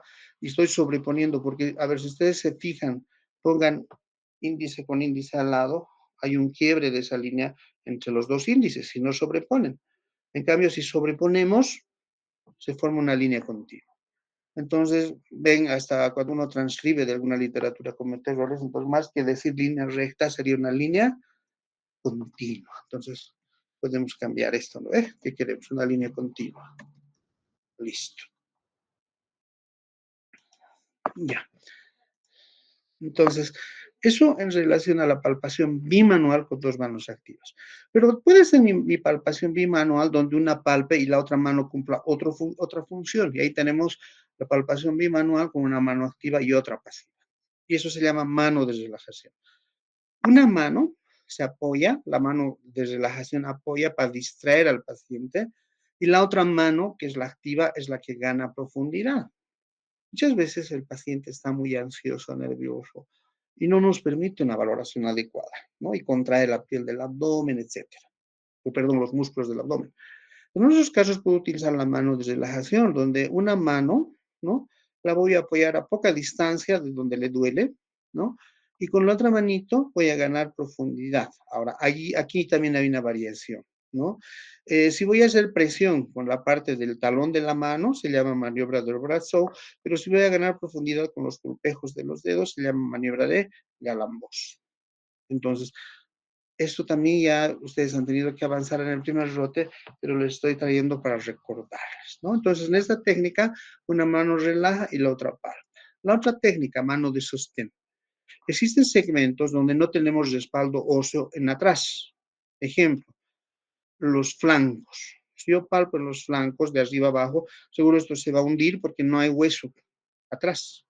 En esos casos, la mano pasiva apoya en la parte posterior y la mano activa palpa por arriba. Entonces, esta mano está sirviendo de apoyo para que esta otra mano gane profundidad. Por eso se llama mano de sostén. Es decir, la mano pasiva sostiene y la mano activa palpa. Luego tenemos la mano de presión. Esto sobre todo utilizamos cuando quiero ganar profundidad y por ahí el abdomen está un poco contraído, duro o que tenga mucho tejido celular subcutáneo. Entonces, en esos casos, la mano que está en contacto con la piel solo se concentra en sentir y la mano pasiva es la mano de, perdón, y la mano que está encima es la mano de presión, ¿no? Entonces, cuando hay mucho, como dice aquí, mucho panículo adiposo o mucho desarrollo muscular, ¿no? Entonces, la mano de arriba se concentra en presionar y la mano de abajo, ¿no? Entonces, esta sería la activa, la mano de encima sería la mano activa, y la de abajo, la pasiva, solo se concentra en sentir. ¿Estamos de acuerdo? ¿Ya?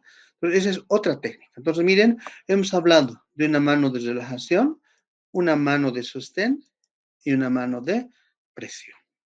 Al margen de que puedo palpar con la palpación bimanual con dos manos activas o hacer una palpación monomanual o unimanual. Entonces, dependiendo de lo que yo necesite, igual esto tampoco es una receta, dependiendo de lo que yo necesite, voy a aplicar la técnica correcta. Y por último, en el abdomen voy a hacer percusión. Ahora, la percusión dice se debe realizar con suavidad. Generalmente se percute de arriba hacia abajo, comenzando en la apéndice sifoides hasta el hipogastrio y luego en ambas fosas ilíacas. O sea, una secuencia que se recomienda es esta, ¿no? En forma descendente del epigastrio hasta el pubis, luego desde el epigastrio hasta fosa ilíaca izquierda, luego del epigastrio hacia fosa ilíaca derecha, ¿no? Sin embargo, también puedo hacer una percusión descendente por líneas, es decir, hipocondrio derecho, flanco derecho, fosa ilíaca derecha, epigastrio, mesogastrio, hipogastrio, hipocondrio izquierdo, flanco izquierdo y fosa ilíaca izquierda. No, sin embargo, no es muy útil, digamos, porque no se olviden, sobre todo, bueno, qué sonidos vamos a buscar ahorita, vamos a hablar de eso, sobre todo matidez y timpanismo. ¿no? ¿Dónde voy a encontrar matidez? Donde existen estructuras macizas, sobre todo en el hipocondrio derecho, donde existe hígado, y en el hipocondrio izquierdo, donde está el vaso, ¿no? El resto del abdomen tiene un timpanismo cambiante. ¿Por qué se dice timpanismo cambiante? Porque no es el mismo timpanismo del espacio semilunar de Traube, donde la cámara gástrica tiene más aire que otro elemento, a diferencia del resto del abdomen, donde además de aire hay líquido, ¿no? Producto del contenido intestinal, pero predomina el timpanismo cambiante. Entonces, por lo general, en condiciones normales, encontramos una matidez hepática, una matidez esplénica, un timpanismo marcado del espacio semilunar de Traube y un timpanismo cambiante en todo el resto. Eso es lo normal. Ahora, ¿qué no sería normal? Que en la región hepática encuentre timpanismo. O que tenga una matidez difusa en todo el abdomen donde tendría que tener un timpanismo cambiante. Es lógico que cuando yo me perciba aquellos cambios, debo describir. Entonces, la descripción está en función a los hallazgos, ¿no? Esto requiere de mucho conocimiento. La palpación superficial y profunda me va a identificar mucha signología, ¿no? Que si hacemos un análisis y empezamos con una clase teórica de signos abdominales, necesitaríamos mucho, mucho más tiempo, ¿no? Para identificar, por ejemplo, el signo de Murphy, el signo de Bloomberg, que los voy a obtener a la percusión, perdón, a la palpación profunda. Entonces, hay mucha sinología, ¿no? Sinología pendicular, que eso es producto de una clase que teóricamente ya les han dado en el programa de la universidad, ¿ya? Bien, entonces, miren, ¿para qué he hecho un repaso? De inspección, auscultación, palpación, percusión, para que ustedes en la historia clínica transcriban esto. Al final, esto se resume en la historia clínica. Van a hacer inspección, auscultación, palpación y percusión. En inspección, voy a describir, si no encuentro patología, mi descripción se va a limitar a decir que el abdomen es simétrico. Ahí puedo decir que puede ser plano, puede ser excavado o puede ser globoso. Ahora, si es globoso, como les he dicho, puede ser con abombamiento generalizado. Entonces, ahí explico si es a expensas de tejido celular subcutáneo, a expensas de útero gestante o a expensas de líquido ascítico u otra circunstancia. O sea, me puedo pasar aquí anotando, pero ya ustedes tienen idea. Entonces, puede ser que mi paciente sea gordito, tenga mucha grasa. Entonces, mi explicación va a ser abdomen simétrico, globoso con abombamiento generalizado, a expensas de tejido celular subcutáneo. Listo, ahí termina mi inspección, ¿no? Ahora, lógicamente, pues, si al hacer esa inspección encuentro que el ombligo está elevado, descendido, si tengo cicatrices, si la piel es seca, lisa, brillante, si hay circulación colateral, si la disposición del vello pubiano está alterado, o si existen tumoraciones a expensas de hernias, describo, pues. Pero estos sí son hallazgos patológicos. Si no son hallazgos patológicos, simétrico, puede ser globoso con abombamiento generalizado a expensas del tejido celular subcutáneo, o simplemente simétrico plano, o simplemente simétrico excavado. Y ahí termina la descripción de la historia, ¿no? A la auscultación, perdón. Esto, si mis ruidos hidroaéreos propulsivos son de 4 a 6, ya, como dice la literatura de 4 a 12, puedo poner ruidos hidroaéreos normoactivos. Pero si noto que los propulsivos están aumentados, ya no pondré normoactivos, ruidos hidroaéreos hiperactivos. O por ahí están muy lentos, ruidos hidroaéreos hipoactivos. O por ahí no escucho, entonces pongo ruidos hidroaéreos abolidos. O por ahí identifico los famosos ruidos de lucha, entonces pongo ruidos hidroaéreos con ruidos de lucha. Pero la mayor parte de las veces me voy a encontrar con ruidos hidroaéreos normoactivos. ¿Ya? No pueden coexistir estos, normoactivos, hiperactivos, no. Pues uno o uno o uno, ¿no? O uno, abolidos. ¿Listo? Ya cuando voy a hacer mi palpación, lo que les he dicho, la palpación divido en dos partes, una superficial y una profunda. Si al hacerla con mano de escultor no he encontrado depresiones, tumoraciones ni zonas de hiperestesia cutánea, lo escribo de esta forma. La palpación superficial, 2 puntos, no se palpan depresiones, tumoraciones y no existen datos de hiperestesia cutánea. Perdón, aquí hay un error. Hiperestesia cutánea. Esa es la forma, ¿no? Entonces no se palpan depresiones, tumoraciones. Es decir, que cuando yo he pasado mi manito sin ganar profundidad, como si estuviera rozando una escultura, ¿no? No he sentido ni que sea hundido ni que sea elevado. Por eso digo, no se palpan depresiones ni tumoraciones y no existen datos de hiperestesia cutánea. Diferente, ¿no ves? Y por ahí sí veo que hay un levantamiento, una tumoración. ¿Describo dónde? Por ahí la piel de la fosa ilíaca derecha de mi paciente es con apendicitis ya también es dolorosa. Describo, pues ya no voy a poner, no existen datos. Ni presencia de hiperestesia cutánea en fosa ilíaca derecha, etc. Pero lo normal es que no encuentre esto. Y en la palpación profunda, luego de aplicar las técnicas que les he mencionado, normalmente me voy a encontrar con un abdomen blando, depresible, no doloroso. ¿Qué significa? Que es suavito, que gano profundidad sin dificultad y que no le duele. Por eso es blando, depresible, no doloroso. Y encima de eso, de pronto, no he sentido que hayan visceromegalias, es decir, vísceras macizas que hayan aumentado de tamaño. Pues por eso como no se palpan visceromegalias, ¿no? Ahora, otra cosa es que si mi paciente está con peritonitis, ya no sé, ya no va a ser pues blando, va a ser duro, va a ser no depresible y tal vez va a ser doloroso en forma difusa. Pues esos hallazgos los voy a describir en función a lo que encuentre con mi paciente, ¿no? O por ahí es blando, depresible, no doloroso, pero sí estoy palpando visceromegalias. Por ahí mi hígado está 3 o 4 veces de dedo del borde costal, el vaso está igual, más grande, o los riñones. Pues describo esos hallazgos, ¿se dan cuenta? La percusión, lo que les he dicho, aplicando la técnica, debería encontrar una matidez hepática y matidez esplénica. Si quieren, nos repetimos.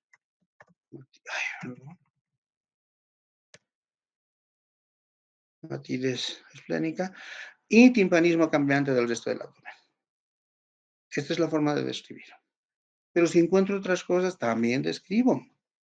Por ahí encuentro timpanismo hepático, ¿no? Por una perforación de víscera hueca.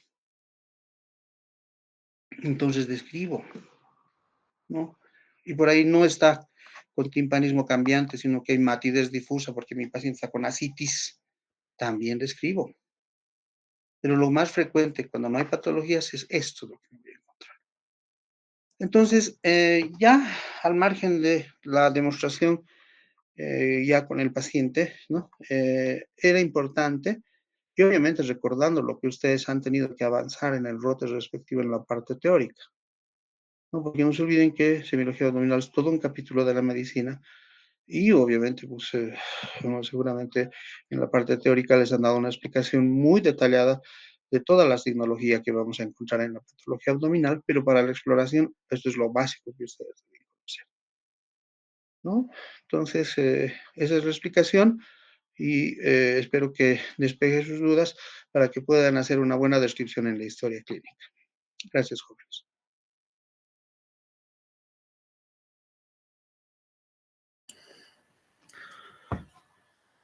Bien, jóvenes, entonces, esa era la parte, pues, que necesito que primero que repasen y luego que practiquen indudablemente, ¿no? ¿Qué me falta?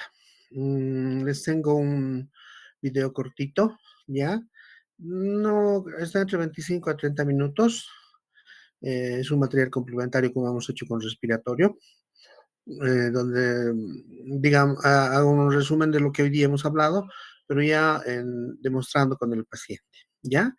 Entonces, no quiero cansarlos mucho porque se están viniendo de un examen, necesito que atiendan y yo les voy a pedir mañana media horita.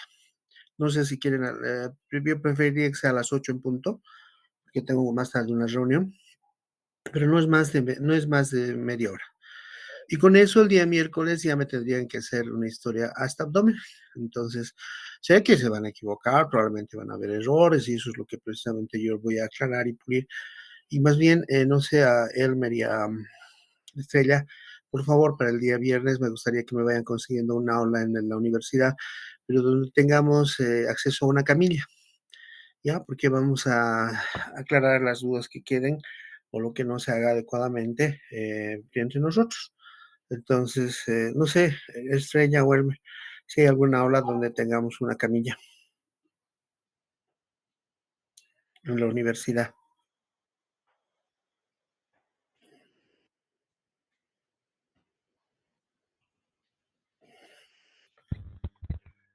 Doctor, ¿puedo ir averiguando si nos hay, hay aulas con camillas? ¿Puedo averiguar el método para poder prestarles? Ya, Representante, sí, ¿qué le por puedo dar? favor, porque vamos a necesitar eso el día bien, ¿no? Entonces, igual, lo mismo es ella o los chicos. Pero, como les decía, yo entiendo que tal vez me estoy saliendo de un horario que no es el que corresponde, pero necesito nivelarme, ¿no? O sea, hemos hecho uso de 2 semanas para ver la parte de los rotes anteriores y, ya estamos como si nada en la cuarta semana, prácticamente la mitad del rote. Entonces, em, les voy a pedir que el día de mañana, a las 8, nos conectemos media horita, específicamente para mostrarles el video, porque el llenado de la historia clínica ya les he pasado ahora, ¿no? Entonces, y en base a eso, el miércoles nuestra valoración de paciente va a ser hasta abdomen, ¿ya? Entonces, eso ha sido todo por hoy. ¿M? Espero que les haya servido y a las 8 nos estamos conectando mañana. Gracias, Ay, perdón, no les he dado opción, no sé si alguien tiene alguna consulta, alguna duda, algo que quieran que se les aclare.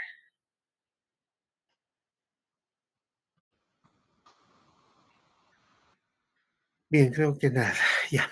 Que les vaya bien, jóvenes, ¿ya? Ya he llamado a la asistencia, así que ya les necesidad de que registren. Buenas noches, que les vaya bien, hasta luego.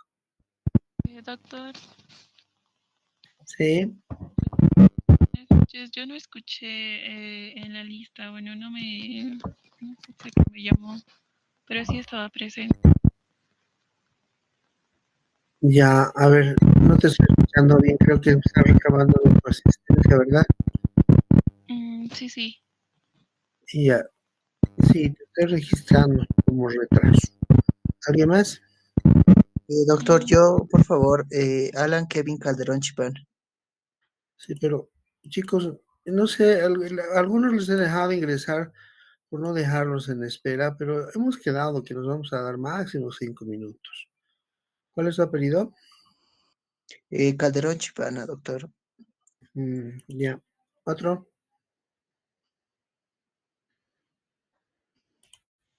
Bien. Creo que nadie más. Bien, jóvenes, buenas noches. Entonces mañana estamos a las 8 en punto, media horita, ¿ya? Gracias, hasta luego.